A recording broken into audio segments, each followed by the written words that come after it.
Hello everyone, welcome back to my channel. আশা করি সবাই ভালো আছেন। বাহিরে হচ্ছে ঝুম বৃষ্টি, আমার ঘরে রান্না হচ্ছে ভুনা খিচুড়ি। দেখতেই পাচ্ছেন বন্ধুরা, চাল ধুয়ে নিয়ে তাতে মসুর ডাল এবং বুট ডাল, আলু, খাসির তেল, মশলা, আদা রসুন বাটা, গরম মশলা, জিরা সব কিছু দিয়ে সুন্দরভাবে মেখে নিচ্ছি। মেখে নিয়ে রাইস কুকারে উঠিয়ে দেব। দেখতে পাচ্ছেন পানি পরিমাণ মতো দিয়ে দিচ্ছি।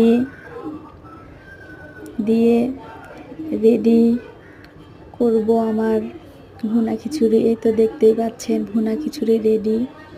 আশা করি ভিডিওটি ভালো লাগলো। ধন্যবাদ।